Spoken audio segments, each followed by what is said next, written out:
প্রিয় শিক্ষার্থীরা, তোমাদের কথা চিন্তা করে ইংলিশ বেসিক গ্রামারের আমি একটা কোর্স তৈরি করতেছি, যা তোমাদের অনেক উপকারে আসবে, যেটা থেকে তোমরা বেসিক গ্রামারের সবকিছু খুঁটিনাটি জানতে পারবে। আশা করি এই ক্লাসটা তোমাদের অনেক উপকার হবে, তোমরা এবং মনোযোগ সহকারে ক্লাসটা এনজয় করবে।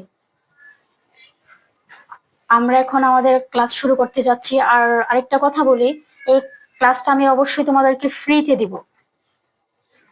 তোমরা মনোযোগ সহকারে ক্লাসটা দেখতে থাকো। আমি আজকে আমার প্রথম ক্লাস শুরু করছি। আজকে আমি শুরু করব প্রথম ক্লাস অবজেক্ট এবং কমপ্লিমেন্ট নিয়ে। আমরা প্রথমত চিনবো আসলে অবজেক্ট কি, কমপ্লিমেন্ট কি। আমরা হয়তোবা অনেকেই অবজেক্ট এবং কমপ্লিমেন্টকে একই রকম মনে করি, কিন্তু দুইটা জিনিসের অবশ্যই অনেক পার্থক্য আছে। তো দেখো, প্রথমে অবজেক্ট, কমপ্লিমেন্ট। আর সবার আগে অবজেক্ট কমপ্লিমেন্ট জানতে হলে আমাদের জানতে হবে সেন্টেন্স। একটা সেন্টেন্সে কি কি থাকে? নাউন, ভার্ব, অ্যাডজেক্টিভ, অ্যাডভার্ব, এইগুলা, এই 4টা ফর্ম থাকে। The verb is called the heartbeat of a sentence. মানে ভার্ব হচ্ছে একটা সেন্টেন্সের হার্টবিট। ভার্ব ছাড়া কখনো একটা সেন্টেন্স পরিপূর্ণতা পায় না। আমি একটা টেস্ট দিচ্ছি। Test, which one is a sentence? নিচের কোনটা সেন্টেন্স? 1, buy fruit. 2, বাই ফ্রুইং, মানে এ হচ্ছে বাই ফ্রুট, বি হচ্ছে বাইং ফ্রুট। এখানে দেখো, বাই হচ্ছে একটা ভার্ব আর ফ্রুট হচ্ছে একটা নাউন, এই জন্য এটা একটা সেন্টেন্স। একটা সেন্টেন্স হতে হলে অবশ্যই ভার্ব থাকতে হবে, ভার্ব ছাড়া কখনোই সেন্টেন্স হয় না। নিচে দেখো, বাইং ফ্রুট, ফ্রুট একটা নাউন, বাইং একটা জিরান। জিরান হচ্ছে নাউনের কাজ করে। জিরান মানে হচ্ছে ভার্বের সাথে আইএনজি থাকবে, কিন্তু এটা নাউনের কাজ করবে। তো বাইং যেহেতু জিরান, জিরান যেহেতু নাউনের কাজ করে, সেহেতু এখানে একটা নাউন, এখানে ফ্রুট একটা নাউন, দুইটা নাউন একসাথে হলে কখনোই সেন্টেন্স হতে পারে না, কারণ এখানে কোনো ভার্ব নেই, ভার্বলেস। আর ভার্বলেস থাকলে কখনোই সেন্টেন্স হতে পারে না। সুতরাং বাই ফ্রুট এটাই হচ্ছে একটা সেন্টেন্স, এটাই হচ্ছে মেন আনসার। দ্বিতীয় আরেকটা টেস্ট আমরা দিতে পারি। দ্বিতীয় টেস্টটা হচ্ছে which one is a sentence? নিচের কোনটি সেন্টেন্স? একটা হচ্ছে হোল্ড চেয়ার, আর এটা হচ্ছে হোল্ডিং চেয়ার। এখানে দেখো, হোল্ড, হোল্ড হচ্ছে একটা ভার্ব আর চেয়ার হচ্ছে একটা নাউন। ভার্ব আর নাউন মিলে হচ্ছে একটা সেন্টেন্স। আর নিচে দেখো হোল্ডিং, হোল্ডিং হচ্ছে একটা জিরান, জিরান সবসময় নাউনের কাজ করে। আর এখানে হচ্ছে চেয়ার, চেয়ার হচ্ছে একটা নাউন। দুইটা নাউন কখনোই একসাথে বসতে পারে না। আর দুইটা নাউন একসাথে বসতে পারে, কিন্তু এটা কখনো সেন্টেন্স হয় না। সেন্টেন্স হতে হলে অবশ্যই আমাদের ভার্ব থাকতে হবে, মাস্ট বি ভার্ব। এখানে দেখো নিচে কিছু ভার্ব দেওয়া আছে, ওপেন, গো, টেক, লুক, সি, এগুলো সবই ভার্ব। আর যখন ভার্বের সাথে আইএনজি হয়, কিছু ভার্বের সাথে যখন আইএনজি হয়ে যায়, তখন এগুলা কি বলা হয়? ভার্বাল। যেমন লুকিং, টেকিং, গোয়িং, সিং, এগুলা হচ্ছে ভার্বাল। তো এখন আমরা মূল আলোচনায় যাই। এখন হচ্ছে দেখি সেন্টেন্স। সেন্টেন্স হচ্ছে 5 প্রকার। একটা হচ্ছে assertive, interrogative, imperative, optative, exclamatory. এটা হচ্ছে 5টা সেন্টেন্স। এখন দেখো, ফোকাস করো। হি open the door, he open the door, এখানে কি হচ্ছে? হি হচ্ছে একটা সাবজেক্ট, ওপেন হচ্ছে একটা ভার্ব, আর দ্য ডোর এটা অবজেক্ট বলতে পারো, এক্সটেনশন বলতে পারো। এখানে ভার্ব হচ্ছে ওপেন, এখানে ওপেন না দিলে কিন্তু কখনোই এটা সেন্টেন্স হতো না। দ্বিতীয়ত হচ্ছে he looked at the picture, সে পিকচারটা দেখেছিল। হি হচ্ছে একটা সাবজেক্ট, লুকড হচ্ছে একটা ভার্ব, আর ভার্বের অবস্থান সবসময় সাবজেক্টের পরে থাকে। আর নাউন সবসময়, নাউন বা প্রনাউন সবসময় কি হতে পারে? সাবজেক্ট হতে পারে, অথবা অবজেক্ট হতে পারে, নতুবা কমপ্লিমেন্ট হতে পারে।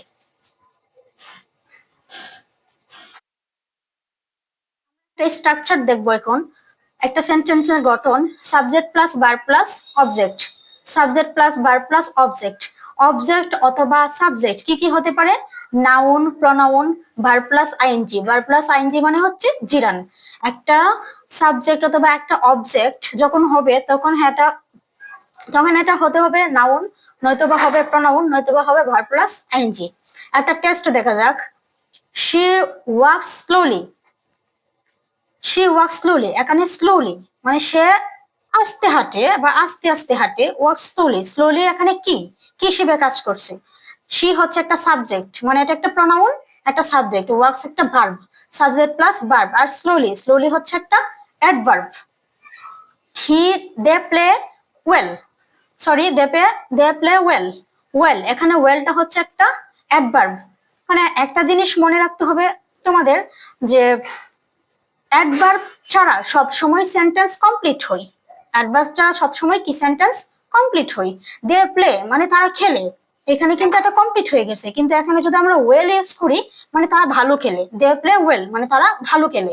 সবসময় অ্যাডভার্বের এটা মনে রাখা উচিত যে অ্যাডভার্ব ছাড়া, উইদাউট অ্যাডভার্ব, অ্যাডভার্ব ছাড়া একটা সেন্টেন্স সবসময় পূর্ণতা পায়। নিচে আমরা দেখতে পাচ্ছি যে he is angry, angry, angry এখানে হচ্ছে অ্যাডজেক্টিভ। দে আর রেডি, রেডি এখানে হচ্ছে অ্যাডজেক্টিভ। একটা জিনিস খেয়াল করো যে দে হচ্ছে একটা সাবজেক্ট আর হচ্ছে একটা অক্সিলারি ভার্ব। রেডি, রেডি হচ্ছে একটা অ্যাডজেক্টিভ। তার মানে আমরা জানি যে সেন্টেন্স হতে হলে অবশ্যই একটা ভার্ব থাকতে হবে, মাস্ট বি ভার্ব থাকতে হবে, ভার্ব ছাড়া কখনো সেন্টেন্স হয় না। She is a kind, she is a kind, she একটা সাবজেক্ট, ইজ হচ্ছে একটা verb, auxiliary verb. Kind, kind হচ্ছে একটা অ্যাডজেক্টিভ, কাইন্ড মানে হচ্ছে দয়ালু। অ্যাডজেক্টিভ হচ্ছে নাউন সম্পর্কে অতিরিক্ত তথ্য দিয়ে। আমরা পরবর্তীতে অ্যাডজেক্টিভ, অ্যাডভার্ব এগুলা সম্পর্কে আমরা পরবর্তীতে ক্লাসে আমরা বিস্তারিত জানবো। এখন জাস্ট আমি শুধু একটু ধারণা দিচ্ছি তোমাদেরকে সহজে বোঝানোর জন্য। Test, I like, I like loyal, এখানে হচ্ছে লয়াল আর এখানে হচ্ছে লয়ালিটি। তো একটা জিনিস খেয়াল করো, টি ওয়াই, টি ওয়াই মানে টি ওয়াই থাকলে সাধারণত এটা নাউন হয়। আর আমরা জানি অবজেক্ট সবসময় নাউন হয়, নাউন অথবা প্রনাউন, নাউন প্রেস, ঠিক আছে, অথবা জিরান, এগুলা হয়। তো এখানে যেহেতু লয়ালটি আছে তার মানে এটার আনসার কি হবে? লয়ালটি, মানে একটা নাউন হবে। আই যেহেতু একটা সাবজেক্ট, লাইক একটা ভার্ব, তো ভার্বের পরে কি থাকে? একটা অবজেক্ট থাকে। আর অবজেক্ট সবসময় কি নাউন হয় নয়তো প্রনাউন হয়। তো এখানে লয়াল আর হচ্ছে লয়ালিটি, এখানে লয়ালিটি হচ্ছে নাউন, সেজন্য কি হবে? I like loyalty. I like creative বা ক্রিয়েটিভিটি, ক্রিয়েটিভ হচ্ছে একটা সৃজনশীল বা একটা অ্যাডজেক্টিভ বলা যায়। আর ক্রিয়েটিভিটি, ক্রিয়েটিভিটি হচ্ছে একটা নাউন। আর আমরা জানি যে অবজেক্ট হতে হলে অবশ্যই আমাদেরকে কি হতে হবে? নাউন অথবা প্রনাউন। তো এটা কি ক্রিয়েটিভিটি একটা নাউন। তো আই লাইক ক্রিয়েটিভিটি। যেমন দেখো জয়া লাভস, জয়া লাভস এখানে মি হবে, মি হচ্ছে একটা অবজেক্ট আর আই হচ্ছে একটা সাবজেক্ট, মানে আই এর অবজেক্টিভ ফ্রম কি মি, সেজন্য এখানে জয়া লাভস মি হবে, কখনো আই হবে না। ভার্ব হচ্ছে লাভস, ভার্বের পরে সবসময় কি হয়? অবজেক্ট হয়। মানে আই লাইক, আই লাইক মানে আমি পছন্দ করি, এখানে কি হবে? ফিশিং হবে, এখানে ফিশ হবে না, ফিশিং হবে। কারণ ফিশিং, ফিশিং হচ্ছে একটা জিরানের কাজ করতেছে এখানে, সরি ফিশিং হচ্ছে একটা নাউনের কাজ করতেছে। একটা জিরান বা পার্টিসিপল যাই বলো, এটা হচ্ছে একটা নাউনের কাজ করতেছে, যার জন্য কি হবে? I like fishing. তো নিচে আমরা দেখতে পাচ্ছি subject plus verb plus object, subject plus verb plus object. ভার্বের সাথে যখন আইএনজি হয় তখন এটা কি হয়ে যায়? জিরান হয়ে যায়। যে দেখো ভার্বের সাথে ভার্ব প্লাস আইএনজি ইকুয়াল কি জিরান, জিরান হয়ে গেছে। আর ইকুয়াল কি নাউন, জিরান কিসের কাজ করে? নাউনের কাজ করে। এখানে কিছু ফর্ম দেওয়া আছে, আমরা দেখতে পাচ্ছি যে কিছু ফর্ম দেওয়া আছে। আই, আই এম মানে আই এর অবজেক্টিভ ফর্ম হচ্ছে এম, মানে মি হচ্ছে আই এম, সরি এখানে মি হবে সম্ভবত, এখানে একটু ভুল আছে, মি হবে। হি, হি, হি হবে হিম, শি হবে হার, দে হবে দেম, ইউ হবে ইউ। তোমরা এখানে একটু টিক করে নিও, আয়ের পরে এখানে মি হবে। টেস্ট, একটা টেস্ট দিই আমরা। I like fishing, I like fishing, fishing এখানে কি হবে? নাউন হবে, জিরান হবে, অবজেক্ট হবে? অবশ্যই একটা জিরান হবে। জিরান মানে কি? যে আইএনজি থাকবে, ঠিক আছে, ভার্বের সাথে আইএনজি থাকবে। আরেকটা কথা বলি, ফিশ, ফিশ কিন্তু একটা নাউনের কাজও করে, আবার একটা কিসের কাজ করে? আবার একটা ভার্বের কাজও করে, আমরা সেটা একটু দেখছি। অবজেক্ট, অবজেক্ট, এখন আমরা মেইন টপিকসে আসি। আমাদের আজকের টপিকস হচ্ছে অবজেক্ট বা কমপ্লিমেন্ট। অবজেক্ট, অবজেক্ট মানে কি? অবজেক্ট দুই প্রকার হতে পারে, কি কি? Person plus think. একটা হচ্ছে ইনডাইরেক্ট, যখন পার্সন হবে তখন হচ্ছে ইনডাইরেক্ট অবজেক্ট, আর যখন থিঙ্ক হবে, থিঙ্ক বা ফ্যাক্ট হবে তখন হচ্ছে ডাইরেক্ট অবজেক্ট। দেখো fish equal noun, fish equal verb, মানে ফিশ হচ্ছে নাউনও হতে পারে, ফিশ হচ্ছে ভার্বও হতে পারে। তো ফিশের সাথে আইএনজি দিলে সবসময় কি হয়ে যায়, জিরানের কাজ করে। আর জিরান সবসময় কিসের কাজ করে, নাউনের কাজ করে। আর অবজেক্ট হতে হলে জিরান, অবজেক্ট হতে হলে নাউন বা প্রনাউন হতে হবে। যেহেতু এটা নাউন বা প্রনাউনের কাজ করতেছে তখন এটা জিরান। তারপরে দেখো টেস্ট, একটা টেস্ট দিচ্ছি। তানভীর লাইকস মি, তানভীর আমাকে পছন্দ করে। এখানে দেখো তানভীর লাইকস মি, এখানে লাইকের সাথে এস হয়েছে, কেন হয়েছে? কারণ তানভীর হচ্ছে থার্ড পার্সন সিঙ্গুলার নাম্বার, আর থার্ড পার্সন সিঙ্গুলার নাম্বার হলে ভার্বের সাথে এস বাই এস যুক্ত হই। তো এগুলো সম্পর্কে আমরা বিস্তারিত পরে জানবো, যখন আমরা ভার্বের লেকচারে যাব তখন আমরা ভার্ব সম্পর্কে বিস্তারিত জানবো। আমি শুধু জাস্ট তোমাদের টুকিটাকি ধারণা দিয়ে যাচ্ছি, যাতে তোমাদের বুঝতে সমস্যা হয়। এখানে দেখো তানভীর হচ্ছে সাবজেক্ট, লাইকস হচ্ছে ভার্ব, আর মি হচ্ছে অবজেক্ট। এটা কি ডাইরেক্ট অবজেক্ট নাকি ইনডাইরেক্ট অবজেক্ট? তোমরা অবশ্যই মনে রাখবে, যখন একটা সেন্টেন্সে একটাই অবজেক্ট থাকে এটা সবসময় ডাইরেক্ট অবজেক্ট। এখানে সেন্টেন্স একটা, তানভীর লাইকস মি, তানভীর আমাকে পছন্দ করে। এখানে মি, মি হচ্ছে অবজেক্ট। তো মি এটা কোন ধরনের অবজেক্ট? মি একটা, এখানে তোমরা বলতে পারো যে মি তো একটা পার্সন, তাহলে তো ইনডাইরেক্ট হওয়ার কথা, এখানে কেন ডাইরেক্ট হবে? কথা এটা না, কথা হচ্ছে যখন একটা সেন্টেন্সে একটাই অবজেক্ট থাকবে, সেটা কোনো পার্সন হোক বা কোনো ফ্যাক্ট হোক, কোনো থিং হোক, যাই হোক, সেটা অবশ্যই কি হবে, ডাইরেক্ট হবে। তানভীর লাইকস মি, যেহেতু এখানে একটা অবজেক্ট, সেজন্য এখানে কি হবে, ডাইরেক্ট অবজেক্ট হবে। আমরা একটু টেস্ট দেখি। He gave me a pen, সে আমাকে একটি কলম দিয়েছিল। এখানে দেখো হি একটা সাবজেক্ট, গেভ হচ্ছে ভার্ব, মি একটা অবজেক্ট, আবার এ পেন একটা অবজেক্ট। এখানে মি, মি হচ্ছে একটা পার্সন, আর এ পেন একটা থিং, একটা থিং, সেই জন্য মি হচ্ছে পার্সন, আর হচ্ছে পেন হচ্ছে কি থিং। তো যেহেতু পার্সন, আমরা জানি অবজেক্ট চিনতে হলে যখন দুইটা অবজেক্ট একসাথে থাকে তখন যে পার্সনটা থাকে ওই পার্সনটা হয় ইনডাইরেক্ট, ইনডাইরেক্ট অবজেক্ট। এখানে দেখে আইও, আইও মানে হচ্ছে ইনডাইরেক্ট, ইনডাইরেক্ট অবজেক্ট। আর এ পেন, এ পেন হচ্ছে থিং, থিং, সেই জন্য এটা হচ্ছে ডাইরেক্ট অবজেক্ট, ডিও মানে ডাইরেক্ট অবজেক্ট। নিচে আমরা দেখতে পাচ্ছি he gave a pen to me.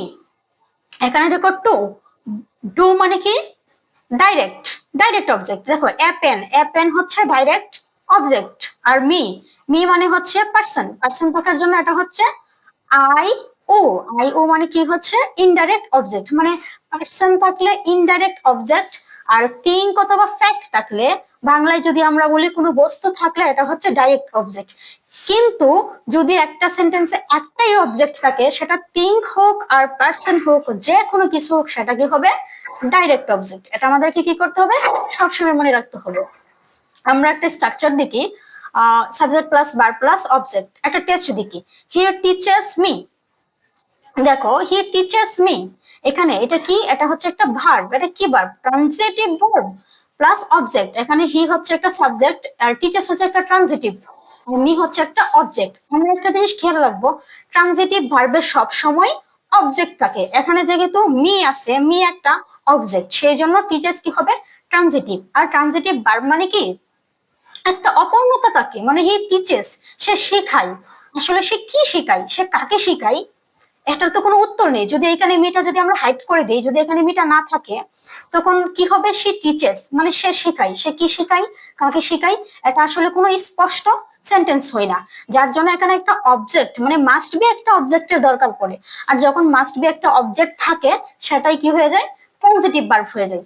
তো হি টিচেস মি, সেই জন্য এই টিচেসটা কি একটা transitive verb. He helps me, he helps me মানে সে আমাকে সাহায্য করে। এখন যদি আমরা বলি যে হি হেল্পস, তার মানে সে সাহায্য করে। সে কাকে সাহায্য করে, সে কোথায় সাহায্য করে, কি সাহায্য করে, এগুলোর তো কোনো আনসার আমরা পাচ্ছি না। এগুলোর যেহেতু আমরা আনসার পাচ্ছি না, আমাদের ভিতরে একটা আকাঙ্ক্ষা থেকে যাচ্ছে যে আসলে কাকে সাহায্য করতেছে, কি সাহায্য করতেছে, কিভাবে সাহায্য করতেছে। যখন আমাদের ভিতরে এরকম আকাঙ্ক্ষা থাকে, ওই ভার্বটাই কি হয়, ট্রানজিটিভ ভার্ব হয়। আর মূলত যে ভার্বটার অবজেক্ট থাকে, আমরা দুটো উপায়ে ট্রানজিটিভ ভার্ব চিনতে পারি। একটা হচ্ছে আকাঙ্ক্ষা থাকবে, মানে আকাঙ্ক্ষা থাকবে, একদম ফুলি ফুল স্টার্ট হবে না। আর দ্বিতীয়টি হচ্ছে একটা অবজেক্ট থাকবে। দেখো এখানে একটা মি আছে, মি একটা অবজেক্ট, কিন্তু এই অবজেক্টটা কি অবজেক্ট, তোমরা কি কেউ বলতে পারবে মিটা কোন ধরনের অবজেক্ট? এই মিটা অবশ্যই ডাইরেক্ট অবজেক্ট, কারণ এখানে সেন্টেন্স একটা, আর একটা সেন্টেন্সে যখন অবজেক্ট থাকে, সেটা পার্সন হোক বা থিং হোক, সেটা কি থাকে, একটাই থাকে। ঠিক আছে, মানে ডাইরেক্ট অবজেক্টিভ হয়। টেস্ট দেখো একটা, হি ট্রাস্ট মি, সে আমাকে বিশ্বাস করে। এটা কি, এ হচ্ছে ট্রানজিটিভ, বি হচ্ছে ইনট্রানজিটিভ, কোনটা হবে? তোমরা একটু চিন্তা করে দেখো তো কোনটা হবে। অবশ্যই ট্রানজিটিভ হবে। কেন ট্রানজিটিভ হবে? কারণ এখানে ট্রাস্ট, সে আমাকে বিশ্বাস করে, মানে আমাকে বিশ্বাস করে, সে বিশ্বাস করে, সে বিশ্বাস করে, সে কি বিশ্বাস করে, কি বিশ্বাস করে, এটার তো কোনো উত্তর নেই, তাই না? তো আমরা হচ্ছে এটা একটা আকাঙ্ক্ষা থেকে যায়, যার জন্য আমরা এটাকে বলতে পারি ট্রানজিটিভ ভার্ব। তারপর আরেকটা উপায় দেখো, এখানে আছে মি একটা অবজেক্ট, আর যে সেন্টেন্সের অবজেক্ট থাকে সেই সেন্টেন্স অবশ্যই, সেই সেন্টেন্সের ভার্ব অবশ্যই কি হয়? ট্রানজিটিভ হয়। এটা আমরা একটু শর্টকাট দেখে নেই। ভার্ব ট্রানজিটিভ প্লাস অবজেক্ট, মানে ট্রানজিটিভ ভার্বের পরে সবসময় কি থাকে? অবজেক্ট থাকে। আর ভার্ব ইনট্রানজিটিভ ভার্বের পরে সবসময় কি থাকে? অ্যাডভার্ব থাকে। এটা একটু মনে রাখবা। তোমরা একটু নোট করে নিতে পারো। কমপ্লিট ভার্ব ইকুয়াল ইনট্রানজিটিভ, মানে হচ্ছে complete verb intransitive, incomplete verb transitive. মানে একটা ভার্ব কমপ্লিট থাকবে যেটা হচ্ছে ট্রানজিটিভ, আর একটা ভার্ব ইনকমপ্লিট থাকবে মানে আকাঙ্ক্ষা থাকবে, এটা হচ্ছে ট্রানজিটিভ। যেমন ওয়াটার ফ্লোজ, মানে পানি প্রবাহিত হয়, ওয়াটার ফ্লোজ, এটা কিন্তু কোনো আকাঙ্ক্ষা নেই, পানি প্রবাহিত হয়, এটা হচ্ছে কোনো আকাঙ্ক্ষা নেই। তাহলে এটা কি হচ্ছে? এটা কি ট্রানজিটিভ হবে নাকি ইনট্রানজিটিভ হবে? এটা বি হবে ইনট্রানজিটিভ, মানে এটা একটা ফুল সেন্টেন্স হই। ঠিক আছে, এটা একটা ফুল সেন্টেন্স।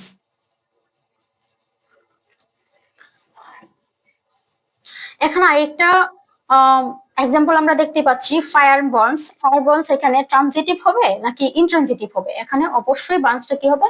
ইনট্রানজিটিভ হবে, মানে একটা কমপ্লিট সেন্টেন্স। আমরা জানি যে সবসময় যে সেন্টেন্সে কোনো আকাঙ্ক্ষা থাকে না বা কমপ্লিট সেন্টেন্স, ভার্বের পরে একটা ফুল স্টপ হয়ে যায়। এখানে তোমরা দেখতে পাচ্ছ যে ওয়াটারের পরে ফ্লোজের পরে একটা ফুল স্টপ, আবার ফায়ার বার্নসের পরে একটা ফুল স্টপ, মানে ভার্বের পরে কিছুই থাকবে না, একটা ডাইরেক্ট একটা ফুল স্টপ হয়ে যাবে, তখন এটা কি হবে? Intransitive verb. দেখি, subject plus verb plus TV মানে হচ্ছে ট্রানজিটিভ ভার্ব, আবার ভিটি মানে হচ্ছে কি? ট্রানজিটিভ ভার্ব, প্লাস কি? অবজেক্ট, মানে ট্রানজিটিভ ভার্বের পরে একটা অবজেক্ট থাকবে। আর অবজেক্ট সবসময় কি হতে পারে? নাউন, প্রনাউন, ভার্বের সাথে আইএনজি। আর ভার্বের সাথে আইএনজি মানে কি? জিরান। আর জিরান কিসের কাজ করে? নাউনের কাজ করে। সাবজেক্ট প্লাস ইনট্রানজিটিভ ভার্ব, বা ভার্ব আইএনটি মানে হচ্ছে ইনট্রানজিটিভ, প্লাস অ্যাডভার্ব, মানে ইনট্রানজিটিভ ভার্বের পরে সবসময় কি থাকে? অ্যাডভার্ব থাকে। তোমরা যখনই কোনো ভার্বের পরে অ্যাডভার্ব দেখতে পাবা, তখন তোমরা চোখ বন্ধ করে এটাকে কি বলবা? ইনট্রানজিটিভ ভার্ব বলবা। আর যখন কোনো ভার্বের পরে তোমরা ডাইরেক্ট অবজেক্ট দেখতে পারবা, তখন ওই ভার্বটাকে তোমরা চোখ বন্ধ করে ট্রানজিটিভ ভার্ব বলবা। ঠিক আছে, হি লাভস মি, এখানে ওয়ান অবজেক্ট দেখো, হি হচ্ছে একটা সাবজেক্ট, লাভস হচ্ছে একটা ভার্ব, আর মি হচ্ছে একটা অবজেক্ট। হি লাভস, সে ভালোবাসে। সে কি ভালোবাসে? কাকে ভালোবাসে? কেন ভালোবাসে? যদি মিটা না থাকতো তাহলে আমাদের মধ্যে একটা আকাঙ্ক্ষা থাকতো, কিন্তু এখানে মিটা বসে আমাদের পূর্ণটা পূরণ করে দিছে। হি লাভস মি, সে আমাকে ভালোবাসে। তো এখানে অবজেক্ট কয়টা? যেহেতু এটা সাবজেক্ট, এটা ভার্ব, অবশ্যই মি একটা অবজেক্ট, তাহলে ওয়ান অবজেক্ট। আর একটা সেন্টেন্সে একটা অবজেক্ট থাকলে ডিউ হবে। ডিউ মানে কি? Direct object. তুমি একটা নোট করে রাখতে পারো, one verb in a sentence is called equal main verb or principal verb, মানে মেইন ভার্বের অপর নাম কি? Principal verb. যখন একটা সেন্টেন্সে একটাই ভার্ব থাকে, ওই ভার্বকে আমরা কি বলতে পারি? মেইন ভার্ব অথবা প্রিন্সিপাল ভার্ব করতে পারি। দেখো একটা গ্র্যান্ড টেস্ট দেখো, উই অ্যারিভ অ্যাট দ্য ক্লাসরুম। দেখো এখানে উই হচ্ছে একটা সাবজেক্ট, অ্যারিভড একটা ভার্ব, এর পরে অ্যাট আছে। অ্যাট মানে কি? একটা প্রিপোজিশন। ঠিক আছে, মানে প্রিপোজিশনের পরে যদি কোনো ভার্বের পরে যদি প্রিপোজিশন থাকে, একটা চোখ বন্ধ করে কি করতে হবে আমাদের? ইনট্রানজিটিভ। এখানে দুটো অপশন আছে, একটা ট্রানজিটিভ একটা ইনট্রানজিটিভ, কিন্তু এখানে কি হবে? ইনট্রানজিটিভ, যেহেতু এখানে প্রিপোজিশন আছে। ঠিক আছে, একটা নোট করে নিতে পারো তোমরা, ট্রানজিটিভ প্লাস প্রিপোজিশন। যদি ট্রানজিটিভের ভার্বের পরে কোনো প্রিপোজিশন থাকে, ইনট্রানজিটিভের পরে যদি প্রিপোজিশন থাকে, তখন এটা কি? ইনট্রানজিটিভ হয়ে যায়। আমরা একটা দেখতে পাচ্ছি, transitive plus dot plus preposition. এর মানে হচ্ছে প্রথমে একটা ট্রানজিটিভ ভার্ব থাকবে, তারপরে কিছু থাকবে এক্সটেনশন, মানে যা কিছু, গাছ লতা পাতা যাই সবকিছু থাকতে পারে। থাকার পরে তারপরে আবার একটা প্রিপোজিশন। যদি প্রিপোজিশনটা ভার্বের থেকে দূরে হই, এক্সটেনশন মানে মাঝে কিছু একটা থাকে তারপর দূরে হই, তখন ওটা কি হয়ে যায়? ট্রানজিটিভ ভার্ব হয়ে যায়। আর যখন ভার্বের সাথেই প্রিপোজিশন হই, তখন এটা কি হয়ে যায়? তখন এটা হয়ে যায় হচ্ছে ইন্ট্রানজিটিভ ভার্ব। তোমরা একটু খেয়াল করবে, একটু খেয়াল রাখবে তোমরা, যে তোমরা এই জিনিসটা খেয়াল রাখবে, যখন একটা সেন্টেন্স কমপ্লিট হয়ে যায় বা ভার্বের পরে যখন ডাইরেক্টলি ফুল স্টপ হয়ে যায়, যখন ভার্বের পরে কোনো প্রিপোজিশন থাকে, ঠিক আছে, তখন এটা কি হয়? ইন্ট্রানজিটিভ ভার্ব হয়, ঠিক আছে। আর যখন একটা ভার্বের পরে ডাইরেক্টলি অবজেক্ট হয়ে যায়, তখন এটা কি হয়ে যায়? ট্রানজিটিভ ভার্ব হয়ে যায়। আশা করি তোমরা বুঝতে পেরেছো ট্রানজিটিভ আর ইনট্রানজিটিভ ভার্ব কি, বা ডাইরেক্ট অবজেক্ট, ইনডাইরেক্ট অবজেক্ট কি। একটা সেন্টেন্সে যখন একটাই অবজেক্ট থাকে ওইটা ডাইরেক্ট অবজেক্ট, আর একটা সেন্টেন্সে যখন দুইটা অবজেক্ট থাকে তখন ব্যক্তিবাচক হলে ওইটা কি হবে?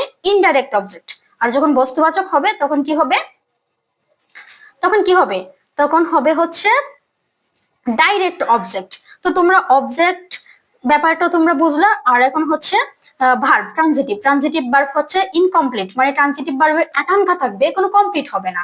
ট্রানজিটিভ ভার্বের পরে একটা অবজেক্ট থাকবে।